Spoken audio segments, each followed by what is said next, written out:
Assalamualaikum Oh iya. warahmatullahi wabarakatuh. Waalaikumsalam Alhamdulillah, warahmatullahi wabarakatuh. wassalatu wassalamu ala rasulillah wa ba'd. Mas Afik dan pemirsa peradaban Islam ID rahimahumullah, ya alhamdulillah ya, di sore hari yang penuh dengan rahmat Allah ini, Allah masih memberikan kepanjang usia kepada kita ya untuk bisa mengkaji kembali salah satu dari ajaran Islam, ya dalam hal ini adalah ruqyah syar'iyyah. Baik Mas Afik dan pemirsa peradaban Islam ID rahimahumullah, ruqyah itu merupakan ajaran Islam ya.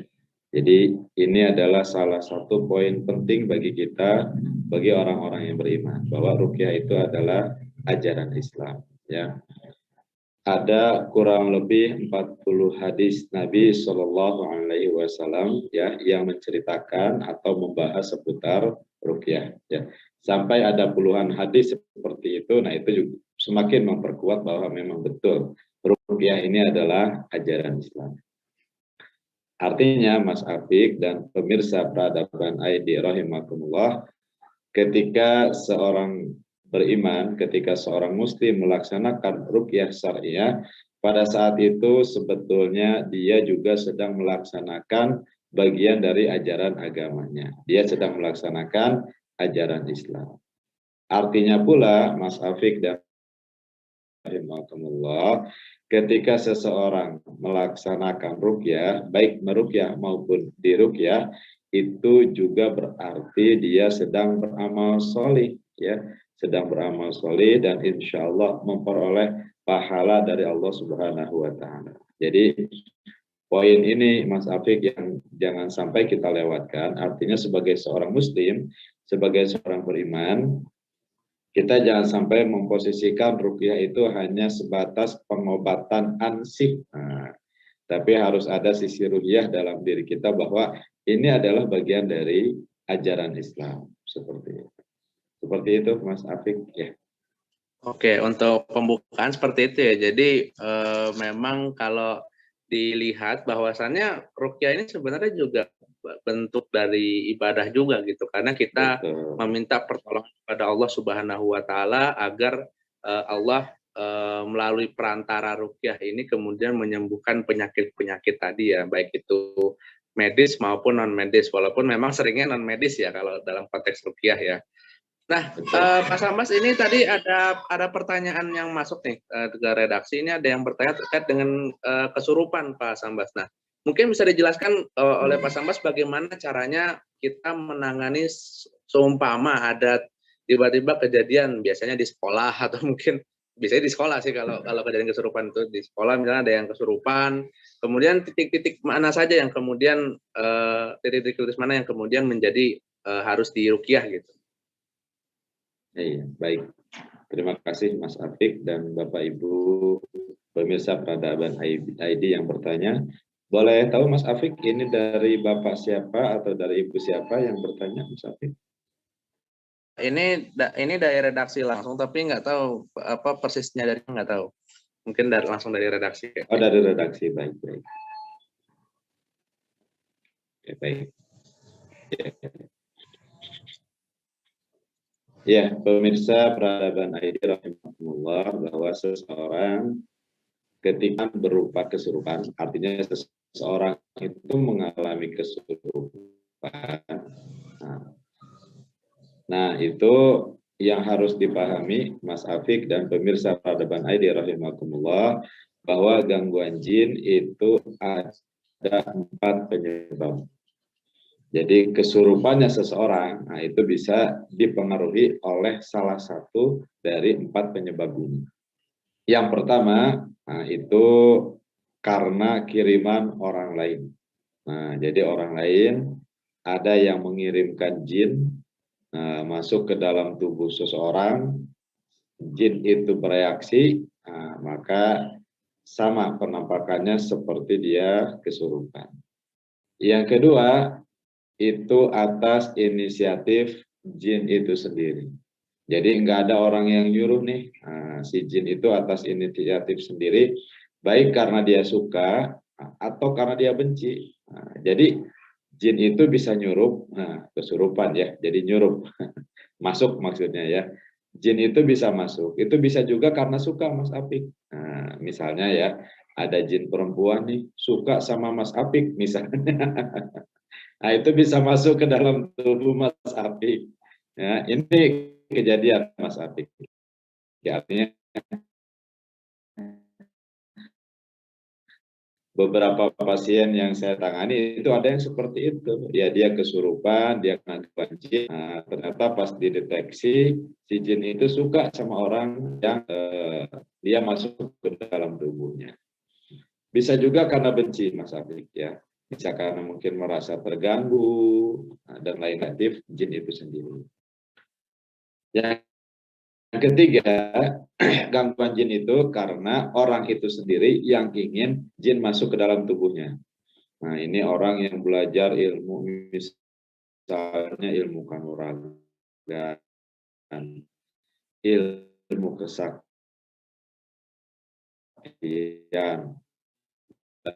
dan lain-lain. Kemudian dia dalam tanda kutip isi. Nah, ini maksudnya adalah jin. Nah, bisa jadi masalah ya karena faktor tertentu. Nah, yang keempat, Mas Afik dan pemirsa, kondisi seseorang ketika terkena jin yang tadi ya disebutkan bisa karena faktor keturunan atau faktor ya di antara leluhur ada yang dulu mungkin pernah ya berteman dengan jin, memelihara jin, atau apa butuh ada perjanjian tertentu, ritual tertentu, bahkan bisa jadi ya membutuhkan tumbal tertentu. Nah, si jin peliharaannya ini ketika si leluhur itu meninggal, dia akan nyari ya secara random, secara acak, entah di keturunan yang keberapa, entah di keturunan yang mana jin ini kemudian masuk. Nah, ketika dia bersemayam lama di tubuh salah satu keturunannya ini, kemudian karena salah satu sebab ya ada sehingga penampakannya adalah kesurupan. Nah, jadi Mas Atik, sebelum kita misalnya menangani ya untuk komprehensif orang-orang yang terkena gangguan jin dalam hal ini adalah kesurupan, maka kalau untuk menuntaskan, artinya menyelesaikan gangguannya itu harus diketahui terlebih dahulu ini penyebabnya yang mana. Nah, tapi kalau misalnya untuk sekedar, nah ini untuk sekedar ya, apa istilahnya ya, urgen, darurat gitu ya, untuk sekedar menyelesaikan on the spot jika ada orang yang mengalami kesurupan, entah itu di sekolah, ya, entah itu di tempat kerja, atau entah itu misalnya di rumah, di lingkungan dan sebagainya. Nah, ini mangga diperhatikan Mas Afik ya, ada beberapa hal yang bisa dilakukan untuk mengkondisikan yang mengeluarkan jin yang sedang mengganggu orang yang kesurupan itu. Pertama Mas Afik, jika memungkinkan orang yang sedang kesurupan itu bawa ke dalam sebuah ruangan. Jadi bawa dalam sebuah ruangan tertentu yang agak tertutup.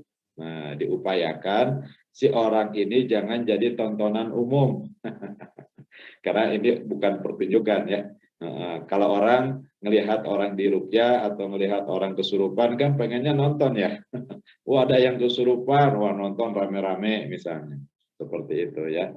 Nah, itu bagusnya Mas Afik ya dan pemirsa Peradaban ID rahimakumullah, kalau ada yang kesurupan, langkah pertama adalah bawa ke sebuah ruangan tertentu. Ya, jadi diupayakan gitu ya, tidak di tempat terbuka atau di depan umum kita melakukan proses ruqyahnya. Nah, kemudian Mas Afik setelah itu di ruangan itu cukup ditemani 2 atau 3 orang. Nah, ya tetap ada yang harus mengkondisikan Mas Afik ya. Jangan rame-rame ya. Dibawa ke sebuah ruangan misalnya yang masuk 10 orang. Nah, itu malah penuh sama yang nonton. Cukup misalnya 2 atau 3 orang. Kalau bisa ikhwan, ya kalau bisa laki-laki.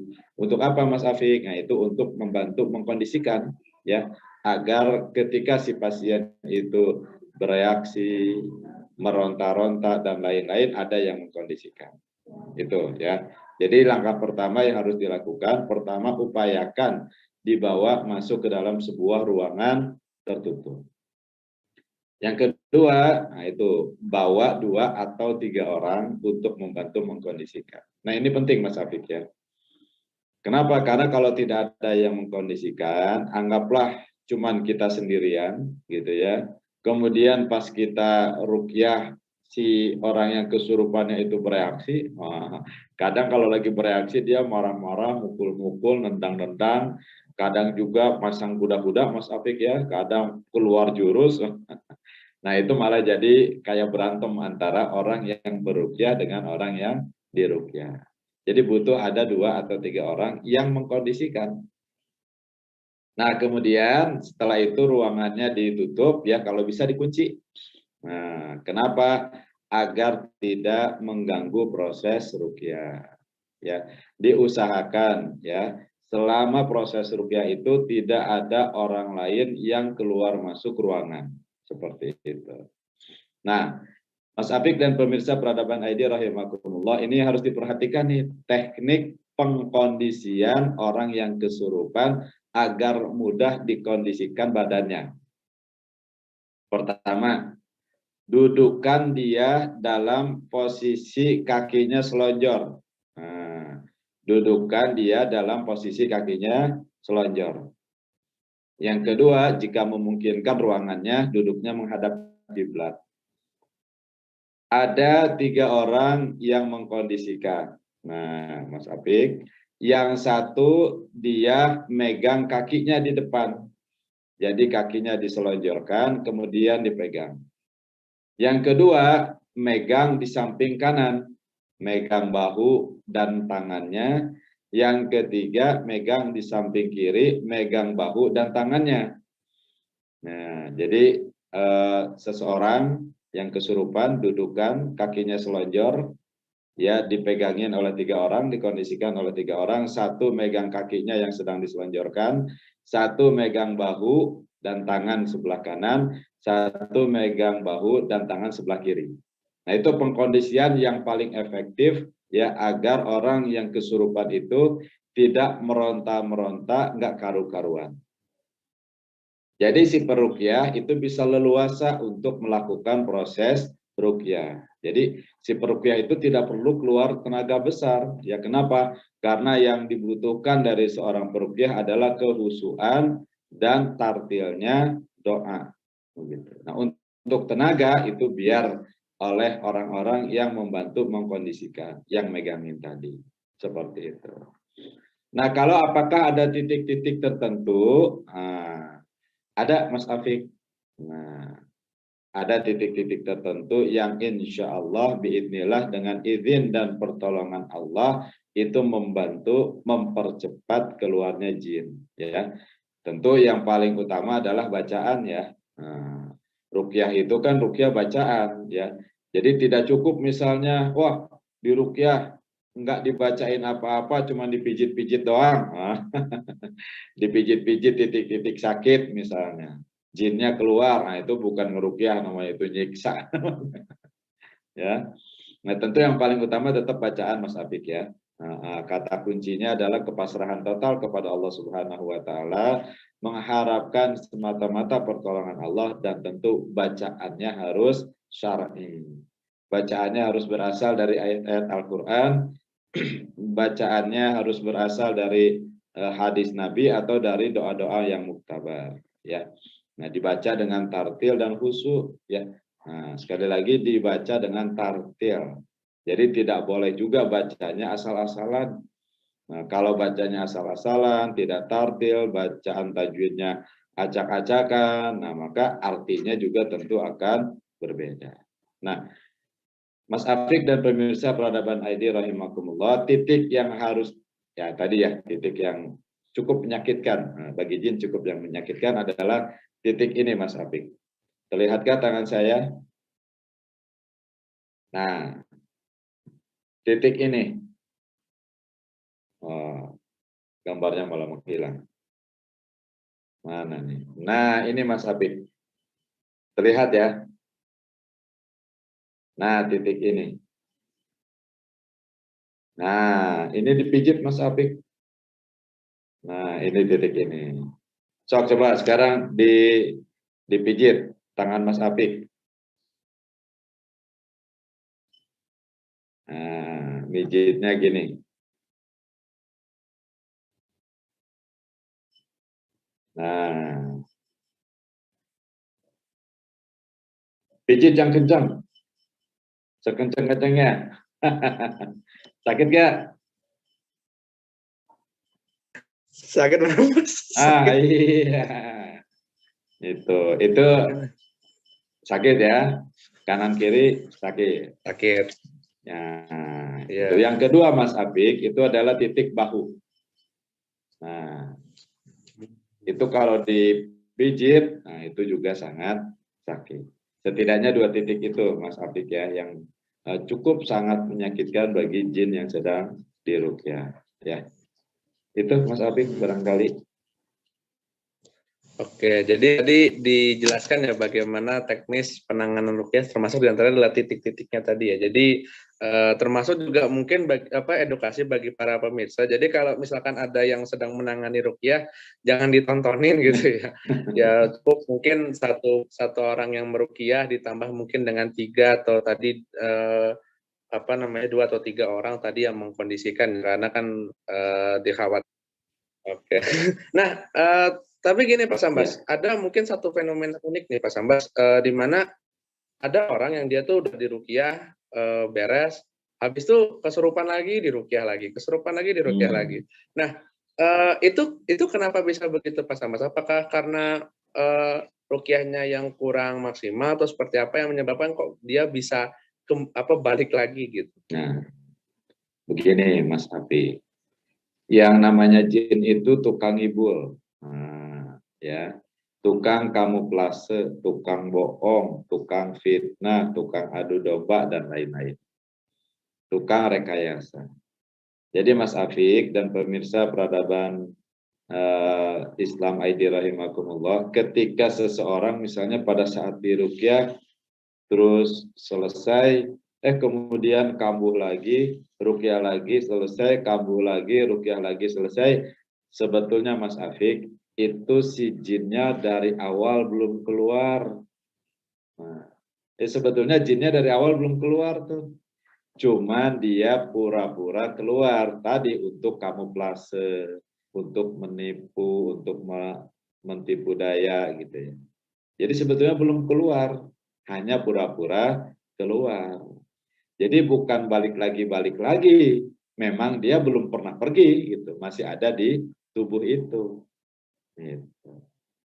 Ya, nah ini tipu daya dari jin. Dia mungkin akan menunjukkan reaksi lemas, diam, tidur, pingsan, dan lain-lain gitu ya. Seakan-akan dia sudah pergi, sudah tidak ada. Terus sewaktu-waktu dia datang lagi, muncul lagi, nah tadi. Jadi sebetulnya Mas Afik itu bukan balik lagi, tapi memang belum pernah pergi. Mas Afik dan pemirsa peradaban Islam ID rahimakumullah, jangan membayangkan keluar masuknya jin itu seperti yang ada dalam gambaran di TV-TV. Nah, kalau di TV gimana? Seakan-akan jin atau setan itu kalau mau masuk tubuh seorang, tinggal masuk begitu saja, ya setelah itu keluar lagi. Masuk, keluar. Nah, seakan-akan dia bisa keluar masuk sesuka hatinya. Padahal tidak begitu Mas Afi. Ya.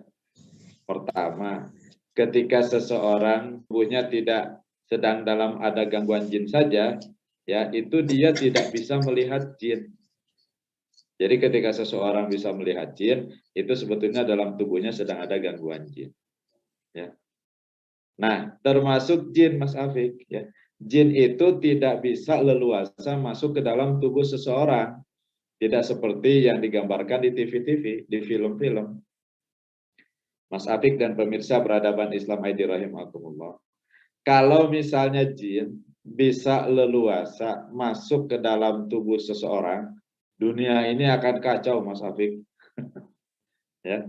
Bayangkan kalau setiap saat jin bisa masuk ke dalam tubuh orang, mengendalikan tubuh seseorang, dunia ini akan kacau, akan berantakan. Ya. Orang dimasukin jin, kemudian dia pegang pisau, dia ngamuk-ngamuk. Orang dimasukin jin, kemudian dia saling baku hantam dan sebagainya. Wah, dunia ini akan kacau. Faktanya tidak begitu. Nah, ini yang penting diperhatikan, Mas Afi. Seseorang bisa kemasukan jin atau jin bisa masuk ke dalam tubuh seseorang adalah pada saat orang itu betul-betul ngeblank dari mengingat Allah Subhanahu wa Ta'ala. Itulah titik seseorang bisa dimasukin oleh jin. Nah, jadi poinnya itu, Mas Afik. Jin bisa masuk ke dalam tubuh orang, mengganggu orang pada saat orang itu betul-betul ngeblank dari mengingat Allah. Lagi dalam tanda kutip hang dari mengingat Allah. Baru jin itu bisa masuk, Mas Afik. Jadi nggak bisa leluasa keluar masuk sesuka hati. Termasuk tadi. Jadi tidak bisa leluasa bolak-balik masuk ke dalam tubuh seseorang. Nah, Mas Afik dan pemirsa peradaban Islam ID rahimakumullah, disinilah pentingnya kita mengetahui apa penyebab dari gangguan jin itu. Karena beda penyebab gangguan jinnya, beda teknik ruqyah penanganannya. Artinya, kalau misalnya penanganannya mau tuntas, seperti tadi Mas Afik, yang tadi itu bahasa lainnya adalah belum tuntas. Nah, jadi sebetulnya si orang itu di ruqyahnya belum tuntas. Jadi terkesan si jinnya itu bolak-balik, keluar masuk, padahal belum pernah tuntas. Ya, masih ada, cuma dia berkamuflase. Nah, untuk tuntas, nah ini Mas Afik ya, perlu diketahui penyebabnya. Karena tadi beda penyebab gangguan jin, beda teknik ruqyah penanganannya. Kalau gangguan jinnya itu karena kiriman, Mas Afik, dikirim oleh dukun misalnya. Nah, si dukun ketika mengirimkan jin yang membawa misalnya misi tertentu, penyakit tertentu, dan lain-lain, itu dia juga akan mengirimkan yang disebut dengan buhul-buhul. Ya, dalam Al-Quran dijelaskan, wa min syarrin naffatsati fil 'uqad. Ya, dan dari kejahatan wanita tukang sihir yang meniupkan jampi-jampi pada buhul-buhul. Nah, kalau gangguannya itu karena penyebab yaitu dikirim oleh orang lain, maka selain diruqyah Mas Afik, agar tuntas, buhul-buhul yang dikirimnya juga harus dihancurkan. Ya, karena selama buhul-buhulnya tidak dihancurkan, tadi ya berkali-kali diruqyah juga tidak akan tuntas. Seperti itu. Nah, jadi yang tadi itu misalnya dicek tuh, nah ini kalau memang kiriman orang lain, nah itu harus dimusnahkan buhul-buhulnya. Selama buhul-buhulnya tidak dimusnahkan, jadi kesannya balik lagi, padahal bukan balik lagi, emang belum pernah pergi itu jin. Ya. Nah, kalau penyebabnya karena yang kedua, Mas Afik, ya karena jin masuk ke dalam tubuh seseorang, tidak ada yang mengirim, tidak ada yang menyuruh, ini insya Allah dengan izin dan pertolongan Allah relatif lebih mudah untuk dikeluarkan. Ketika dia diruqyah, nah ketika dia diruqyah, Mas Afik, ya, jin dalam tubuh seseorang, kemudian dia diruqyah, itu seakan-akan dia itu ada dalam sebuah ruangan yang terbakar. Dia diruqyah dengan izin dan pertolongan Allah, kemudian dia berhasil dikeluarkan dari tubuh orang itu. Nah, itu insya Allah Mas Afik, dia nggak akan mau lagi balik ke tubuh itu orang. Kenapa? Karena masuk ke dalam tubuh, kemudian ada dalam tubuh, kemudian diruqyah, itu seperti berada dalam sebuah ruangan yang terbakar. Jin juga punya rasa kepanasan, rasa kesakitan. Nah, kalau penyebabnya karena gangguan yang ketiga, Mas Apik, yaitu tadi ya orang yang menginginkan, orang itu sendiri yang ingin jin masuk ke dalam tubuhnya, ya orang yang belajar ilmu kanuragan, ilmu kesaktian, dan lain-lain. Nah, maka ini kalau gangguannya ingin tuntas, orang yang seperti ini biasanya Mas Afik itu dia dibekali ya zikir wirid khusus yang dianggap bisa mempertahankan kesaktiannya, yang dianggap bisa mempertahankan kanuragannya. Maka kalau gangguannya ingin tuntas, zikir wirid amalan khususnya itu harus di stop. Kalau tidak di stop, maka tadi ya kayak balik lagi padahal belum tuntas. Kenapa sudah diruqyah tapi dia masih ngamalin misalnya zikir wirid amalan khusus yang dianggap mempertahankan kanuragannya itu. Nah, orang yang mempelajari ilmu kanuragan dan lain-lain itu juga Mas Apik itu biasanya dibekali benda-benda tertentu yang dianggap memiliki khasiat. Entah itu disebut jimat, isim, wafak, hiji, brajah, dan lain-lain. Nah, selama benda-benda ininya tidak dimusnahkan, itu juga sama. Ya, Mas Afik dan pemirsa peradaban Islam ID rahimakumullah, gangguannya tidak akan tuntas. Nah, makanya nanti terkesan kayak balik lagi. Nah, Mas Afik dan pemirsa peradaban ID rahimakumullah, kalau gangguannya itu karena faktor yang keempat, yaitu karena faktor keturunan atau warisan, ya, di mana misalnya di antara leluhur ada yang punya perjanjian, ya, ketika akan tadi ya berteman dengan jin, melihara dengan jin dan lain-lain, maka Mas Afik ya yang harus dilakukan selain ruqyah itu juga harus ada ikrar pembacaan putus hubungan dengan jin. Jadi tidak cukup ruqyah saja, tapi harus baca ikrar putus hubungan dengan jin, kebalikan dari yang misalnya dilakukan oleh leluhurnya di masa lalu. Nah, kalau ini tidak dilakukan, nah gangguannya itu tidak akan tuntas. Nah, itu Mas Afik ya. Jadi, kenapa terkesan balik lagi? Sebetulnya bukan balik lagi, karena memang belum pernah tuntas. Karena memang itu jin belum pernah keluar, bukan balik lagi. Cuma dia berkamuflase. Agar tuntas, agar tidak balik lagi tadi ya harus diketahui dulu ini gangguannya, penyebabnya yang mana. Nah, kemudian ditangani ya, diselesaikanlah ya sesuai dengan jenis gangguannya. Insya Allah, biidillah dengan izin dan pertolongan Allah gangguannya bisa tuntas. Ya, itu Mas Afik ya. Sebelumnya Pak Sambas ini mungkin kembali ke ini ya Pak Sambas. Ini tadi kan memang ya bisa gitu ada kemungkinan ya karena memang tadi bukan mereka bukan mereka keluar masuk tapi memang di kamuflase seakan-akan keluar gitu padahal kan belum meninggalkan si jasad. Nah, ada nggak indikasi atau mungkin tanda-tanda yang bisa diindra sama kita bahwasannya si jin itu belum meninggalkan jasad satu orang gitu? Oh iya, baik. Ya, ada Mas Afik ya. Itu bisa dideteksi dengan 3 pendekatan Mas Afik ya. Untuk mengetahui jin itu ada dalam tubuh seseorang ya, atau misalnya nih, kalau Mas Afik penasaran dalam tubuh Mas Afik ada jinnya enggak ya? Nah, misalnya. Nah, itu bisa dideteksi Mas Afik ya. Nah, pertama Mas Afik dan pemirsa peradaban Islam ID, cara mendeteksinya dengan 3 pendekatan. Yang pertama adalah dengan pendekatan fisik. Oke. Yang kedua dengan pendekatan psikis, dan yang ketiga dengan pendekatan mimpi. Nah, 3 pendekatan ini bisa dilakukan untuk mendeteksi apakah si jin itu sudah pergi atau dalam tubuh seseorang itu ada jinnya ataukah tidak. Secara pendekatan fisik, Mas Apik, nih bisa dideteksi diantaranya dengan teknik palpasi atau teknik perabaan denyut nadi. Nah, kita cek denyut nadi kita, Mas Apik ya. Ya, tangan saya terlihat, dicek seperti ini.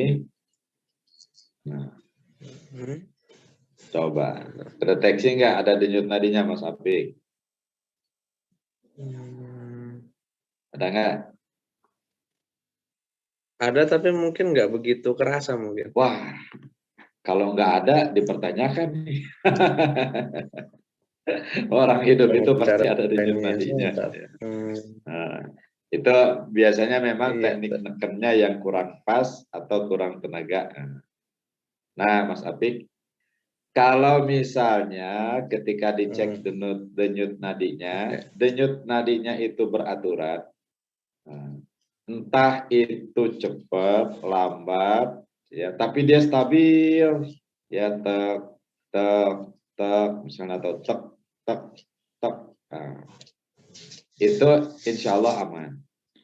Tapi misalnya denyut nadinya itu nggak beraturan, Mas Afik, kadang cepat, kadang lambat, nggak berirama. Nah, itu adalah indikasi awal ya. Indikasi awal deteksi dini dalam tubuhnya masih ada jinnya. Kenapa? Karena Mas Apik, denyut nadi jin juga kedeteksi. Jadi kalau seseorang masuk, kalau jin masuk dalam tubuh seseorang, denyut nadinya juga bisa kedeteksi. Yang kedua, Mas Apik, nah itu biasanya di pupil mata ada garis hitam tegak lurus. Nah, itu kalau secara pendekatan fisik. Jadi di pupil mata itu ada garis hitam tegak lurus. Nah, yang ketiga, kadang seperti permukaan tubuh tertentu atau kulit tertentu itu kayak berdenyut, Mas Apik. Jadi kayak ada yang denyut-denyut gitu ya, atau kayak ada yang bergerak-gerak sendiri. Misalnya di lengan kayak ada yang gerak-gerak sendiri, apalagi yang gerak itu jalan misalnya. Ya bergerak-gerak sendiri, ya kedut-kedut sendiri, kemudian kedutan itu jalan. Nah, itu adalah indikator-indikator secara fisik. Nah, bisa juga ketika tidur, Mas Apik. Nah, ketika tidur giginya beradu. Nah, ya. Atau ketika tidur kakinya suka ketarik sendiri. Nah, itu adalah indikasi ikatan fisik. Nah, bisa juga Mas Afik dideteksi dengan pendekatan psikis. Nah, bagaimanakah pendekatan psikis? Misalnya, biasanya dia nggak gampang marah. Tiba-tiba jadi suka gampang marah. Biasanya dia kalau marah biasa aja, marah biasa. Tiba-tiba dia kalau marah kayak tantrum gitu, meluap-luap. Biasanya dia nggak gampang cemas, tiba-tiba dia jadi gampang cemas, gampang sedih, gampang resah, gampang melo, gampang baper. Nah, atau misalnya kalau ada masalah sedikit, sebetulnya masalahnya biasa, dipikirinnya secara luar biasa. Ya, masalahnya kecil, dipikirin seperti seakan-akan masalah besar. Nah, ya itu diantara secara psikis. Atau misalnya bisa juga sholat sering gak khusyuk, atau setiap sholat gak khusyuk. Nah, misalnya, ya. Nah, itu adalah indikator-indikator deteksi-deteksi ya gangguan jin ya secara pendekatan psikis. Nah, yang ketiga ya, Mas Abik dan pemirsa peradaban Islam ID rahimakumullah ya, pendekatan secara mimpi. Nah, ini biasanya diwakili Mas Abik ya dengan mimpi bertemu ular. Nah, ular ini biasanya menggambarkan jin. Jadi kalau ularnya satu, jinnya satu. Kalau ularnya banyak, ya jinnya banyak. Seperti itu. Kemudian mimpi-mimpi yang lain ya yang menunjukkan sedang ada gangguan jin adalah mimpi dikejar hewan buas. Mimpi di orang jahat. Mimpi jatuh dari ketinggian. Entah itu dari gedung atau jatuh ke jurang. Nah, ya. Atau misalnya mengalami erep-erep. Nah, Mas Apik tahu erep-erep apa? Apa ya? Lupa saya. Apa Apa? ya? Nah, Ketindihan, bukan? erep. Iya, erep-erep itu ketindihan. Ya. Jadi seseorang sudah bangun, sudah sadar, tapi mau bicara susah, mau bergerak susah. Nah, erep-erep itu bahasa lainnya dipeluk jin, Mas Apik. Ya. Nah, itu jadi Mas Apik kalau untuk mendeteksi apakah jin itu masih ada ataukah tidak, nah, itu bisa dilakukan dengan 3 pendekatan tadi. Pendekatan fisik, pendekatan psikis, dan juga pendekatan mimpi. Tapi Mas Apik, itu semua adalah indikator ya. Untuk mastiinnya ya tentu dikonfirmasinya dengan diruqyah. Seperti itu Mas Apik. Oke, berarti itu baru indikasi-indikasi yang memang tadi ya, berarti kayak ini dong, kayak orang demam kita nggak bisa langsung menginikan bahwa misalnya dia sakit apa gitu, tapi harus dicek ke dokter dulu berarti ya. Betul. Oke, Kayak oke, misalnya siap. seseorang bahunya pegel, badannya sering tangan kakinya sering kesemutan dan lain-lain. Oh, ini indikasi misalnya kolesterolnya tinggi. Nah, baru indikasi. Untuk konfirmasinya, untuk memastikannya, verbalnya ya, verifikasi dan validasinya tentu harus dilakukan tes kolesterol, baru kemudian kedeteksi. Nah ya, tadi gangguan jin juga seperti itu. Yang tadi itu baru indikator-indikatornya. Untuk verbalnya, verifikasi dan validasinya itu dengan ruqyah. Seperti itu Mas Adi. Oke, oke. Ya, berarti sekiranya di sini insya Allah semoga pemirsa jelas ya. Jadi apa yang tadi sudah disampaikan oleh Pak Sambas terkait dengan tadi bahwasannya itu tadi adalah indikasi ya yang kemudian kita semestinya mencoba untuk rutin mengecekkan diri kita gitu ya. Kayak kalau orang mungkin setiap berapa bulan sekali check up gitu. Nah, kita juga secara rohani juga harus check up gitu. Salah satunya adalah lewat ruqyah tadi. Nah, bagi dimanapun Anda berada yang menyampaikan pertanyaan, ya mungkin ada keluhan-keluhan atau mungkin ada semacam mungkin entah keluhan ataupun mungkin problem terkait dengan ruqyah syariah ini dapat Anda sampaikan melalui live chat YouTube ataupun melalui chat di Zoom. Atau mungkin yang di Zoom juga bagi yang ingin bertanya langsung dapat mengklik raise hand, setelah kami persilakan baru silakan untuk membuka audionya. Nah, Pak Sambas, ini ada mungkin kalau sekarang mungkin saya ingin bertanya soal dalam ranah ininya ya, dalam ranah fikihnya ya. Ada saya pernah dengar, jadi katanya kita tuh tidak boleh meminta kepada seorang untuk meruqyah kita. Nah, itu maksudnya gimana Pak Sambas?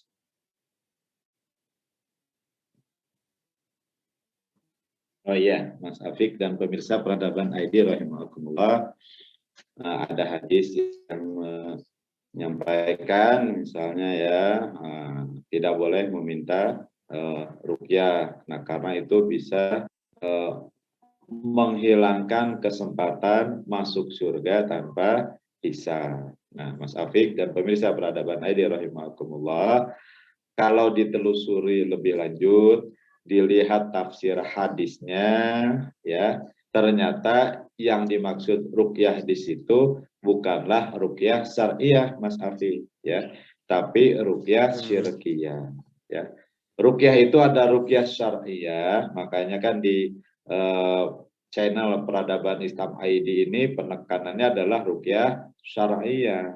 Ada nggak ruqyah non syariah? Nah, ada penyebutan ruqyah syariah itu menunjukkan adanya ruqyah. Nah, ya. Kalau ruqyah syirkiyah, nah itu tentu menggunakan media-media yang tidak ada landasan hukumnya dalam Islam, Mas Afi. Harus nyembelih ayam serba hitam, harus nanam kepala kambing, misalnya harus nancelepin paku ke pohon, ya, dan lain-lain yang tidak ada dalilnya. Nah, berarti di sini Mas Apik penting ya kita mengetahui indikator ruqyah syariah ya agar tidak terjebak ke dalam ruqyah syirkiyah. Nah, di antara ciri ruqyah syariah, Mas Afik dan pemirsa peradaban ID rahimakumullah adalah pertama, tata caranya sesuai dengan ajaran Islam. Ya. Yang kedua, bacaan-bacaannya juga berasal dari ajaran Islam, yaitu dari Al-Quran, As-Sunnah, ya, dan doa-doa yang muktabar.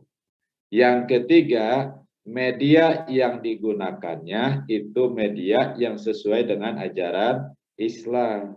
Maksudnya media-media itu ada landasan hukum syaraknya, ada dalilnya. Apa saja misalnya medianya? Yaitu medianya yang pertama, nah ini yang muktabar ya, yang umum digunakan oleh para alim ulama ya untuk meruqyah, yaitu adalah daun bidara. Jadi media yang digunakan pertama daun bidara. Yang kedua air zam-zam. Yang ketiga kurma ajwa, yang keempat madu, yang kelima garam. Nah, ini juga ada hadisnya tentang garam. Nah, jadi Mas Afik, selain tentunya air putih biasa ya. Jadi untuk mengetahui sebuah ruqyah itu syar'iyah atau syirkiyah itu bisa dilihat dari tadi tata caranya, ya, bacaan-bacaannya, dan juga media yang digunakannya. Nah, yang dimaksud dalam hadis tadi, Mas Afik, tidak boleh meminta ruqyah, itu yang dimaksud adalah ruqyah syirkiyah. Ketika seseorang melaksanakan ruqyah syirkiyah, nah itu dia kehilangan kesempatan untuk bisa masuk surga tanpa hisab. Kalau terkait dengan ruqyah syariah, Mas Afik dan pemirsa peradaban Islam ID rahimakumullah, sebagaimana tadi saya sampaikan di awal, ada sekitar 40 hadis ya yang membahas tentang ruqyah. Ya, dan banyak di dalam hadis-hadis itu penjelasan, misalnya Rasul memerintahkan Siti Aisyah untuk diruqyah. Rasul menyuruh sahabatnya untuk diruqyah. Kemudian Rasul juga sering melakukan ruqyah secara mandiri dengan membaca 3 qul dan lain-lain. Seperti itu Mas Afif. Oke ya, jadi sebenarnya sudah jelas di sini bahwasannya apa yang dimaksud dalam redaksi hadis tersebut ya, kalau dari tafsirnya adalah ruqyah yang sifatnya syirkiyah ya. Jadi ternyata ruqyah itu tidak hanya kemudian ada yang syariah tapi juga ada yang syirkiyah ya. Jadi ruqyah yang memang didasarkan pada hal-hal yang mungkin tidak ada di dalam syara dan juga tidak rasional seperti itu. Nah, bagi pemirsa dimanapun Anda berada yang ingin menyampaikan pertanyaan ataupun tanggapan dapat Anda sampaikan melalui live chat di YouTube ataupun melalui chat di Zoom. Dan khusus bagi yang di Zoom, bagi yang ingin bertanya, dapat juga menyampaikan pertanyaannya langsung dengan mengklik icon.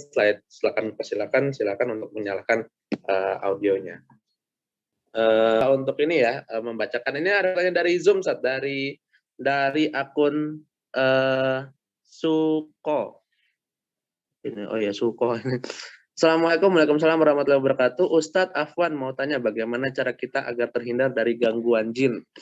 Jazakallah khair. Nah, mungkin pencegahan gitu supaya kita tidak dijangkiti oleh gangguan jin tadi. Ya, baik. Oke, waalaikumsalam warahmatullahi wabarakatuh. Pak Suko yang dirahmati Allah. Ya, bagaimana caranya agar kita terhindar dari gangguan jin?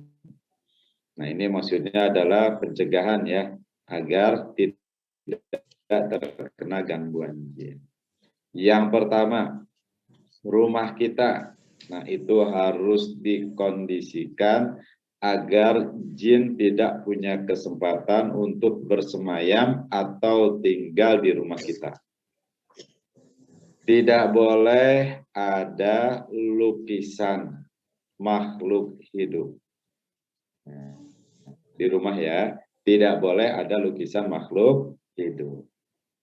Yang kedua, jin di rumah tersebut. Jadi kalau di sebuah rumah ada lukisan hewan, ada patung hewan, nah itulah tempat tinggal jin di rumah itu, ya di situ. Jadi kalau misalnya seseorang ya memasang lukisan hewan, seseorang menyimpan patung hewan, nah itu seakan-akan dia menyediakan tempat untuk tinggal jin, walaupun tentu dia tidak bermaksud seperti itu ya. Nah, dia misalnya untuk seni, keindahan dan lain-lain. Tapi itulah yang akan nanti menjadi tempat tinggal jin. Nah, jadi bagaimana biar tidak terkena gangguan jin? Yang pertama tentu pengkondisian dari rumah, ya.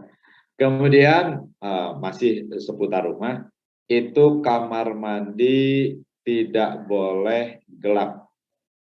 Jadi kalau siang biarkan, nah mungkin karena cahaya matahari terang gitu ya.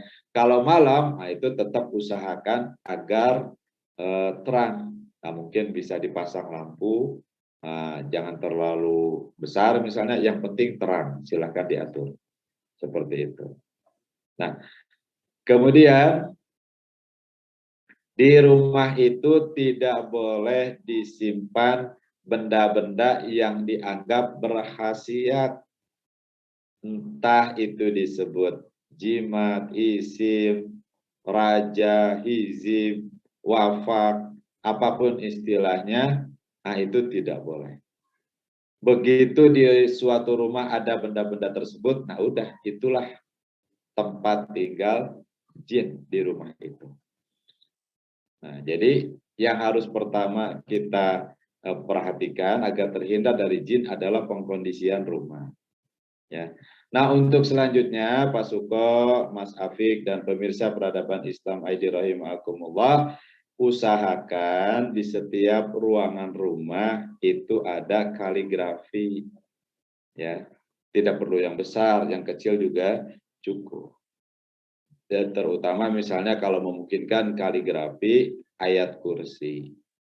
Ya boleh kaligrafi yang besar, yang bagus, yang indah, boleh yang kecil, atau boleh sekedar stiker-stiker. Nah, banyak ya stiker ayat kursi dan lain-lain. Nah itu diupayakan di setiap ruangan rumah ada kaligrafi. Seperti itu. Nah setidaknya itu untuk pengkondisian rumah yang Pak Suko, Mas Afik dan pemirsa Peradaban Islam ID rahimakumullah ya agar terhindar dari gangguan jin. Ya, jadi nggak boleh ada lukisan hewan, tidak boleh ada patung hewan, tidak boleh ada benda-benda yang dianggap berkhasiat. Ya, kamar mandi harus selalu terang siang malam. Kemudian juga di setiap ruangan diusahakan ada kaligrafi, ya, atau setidaknya tulisan Allah maupun Muhammad Shallallahu Alaihi Wasallam. Nah, kemudian secara diri kita, ya Pak Suko, Mas Afik, dan pemirsa Peradaban Islam ID rahimakumullah, maka kita harus, ya tentu ya, sholat 5 waktu tidak boleh bolong, ya. Walaupun kita sholat tentu niatnya bukan agar terhindar dari gangguan jin, ya. Tentu sholat itu karena lillahi ta'ala, ya. Tapi insya Allah dengan kita sholat itu juga memperkecil peluang jin bisa mengganggu kita. Yang kedua, usahakan ya rumah itu diisi dengan pembacaan ayat Al-Quran. Maksudnya gimana? Usahakan walaupun sebentar, entah 5 menit, 10 menit, ya 5 ayat, 10 ayat, usahakan setiap hari kita sempatkan untuk membaca ayat-ayat Al-Quran. Nah, ya. Yang ketiga, ya Pak Suko, Mas Afik, dan pemirsa Peradaban Islam ID rahimakumullah, usahakan kita rutin menghadiri kajian-kajian keislaman. Ya, entah itu misalnya yang intensif mingguan, ya atau setidaknya bulanan. Nah, kalau bulanan kelamaan ya, diusahakan sih yang mingguan, cari ya kajian-kajian intensif yang mingguan. Ya insya Allah dengan mengikuti kajian-kajian keislaman, kajian-kajian intensif yang mingguan, ya kita akan terkondisikan setiap minimal seminggu sekali ruhiyah kita dicas, pemahaman keislaman kita dicas, kemudian kita akan berada di lingkungan orang-orang solih, ya orang-orang solih akan selalu membantu mengkondisikan kita agar tetap di dalam keislaman seperti itu. Nah, kemudian yang berikutnya ya, itu kita bisa melakukan ruqyah mandiri yang diajarkan oleh Nabi Shallallahu Alaihi Wasallam. Jadi ruqyah mandiri ini memang diajarkan oleh Nabi ya dalam hadis riwayat Muslim. Bagaimana caranya? Nah, caranya adalah tangan kita seperti sedang berdoa, dibuka seperti ini ya.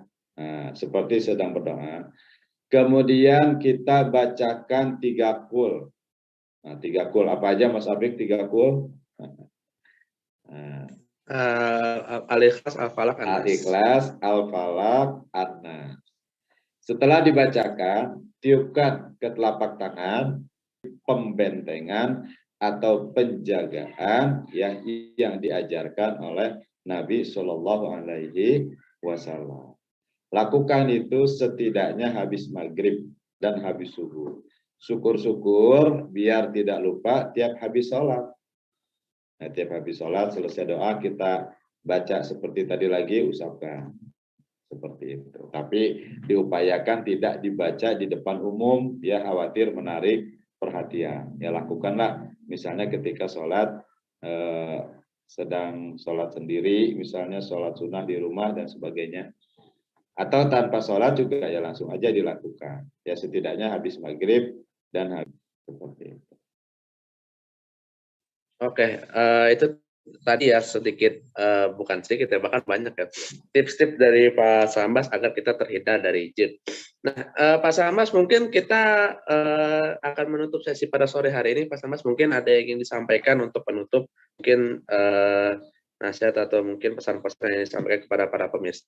Ya, baik Mas Afik dan pemirsa Peradaban Islam ID rahimakumullah. Ruqyah ini penting. Apa urgensitas dari ruqyah itu? Pertama, ruqyah ini adalah ajaran Islam yang harus tetap hidup, yang harus tetap dijalankan oleh umat Islam. Yang kedua, ruqyah itu untuk menyelamatkan, membentengi, ya bagian dari upaya membentengi akidah umat Islam. Yang ketiga, ruqyah juga untuk menghindarkan umat dari terjerumus kepada kemusyrikan. Ketika seseorang terkena gangguan jin, secara alamiah dia akan mencari solusi, akan mencari pengobatan bagaimana caranya agar gangguan jin yang sedang dialaminya bisa sembuh.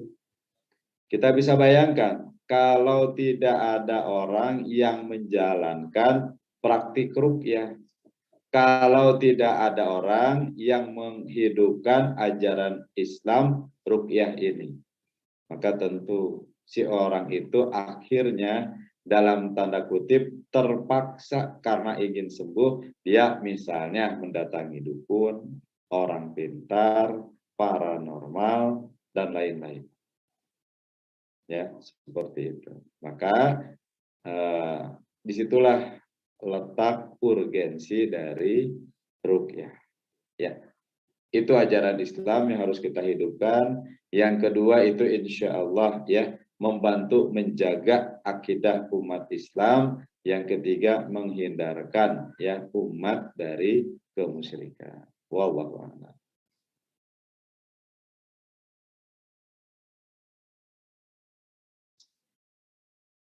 Oh iya, sebelumnya jazakumullah khairan katsir kepada Sar Sabas atas kesempatan sore hari ini, walaupun memang saya yakin ini kurang ya, tapi insya Allah mungkin di 2 pekan yang akan datang kita akan coba dalami lagi ya Pak Sambas insya Allah. Jadi bagi para pemirsa yang mungkin nanti punya pertanyaan terkait dengan ruqyah atau mungkin nanti kita juga akan bahas soal bekam. Nah nanti yang mau menyampaikan saya sampaikan ke redaksi kita langsung aja di WhatsApp ke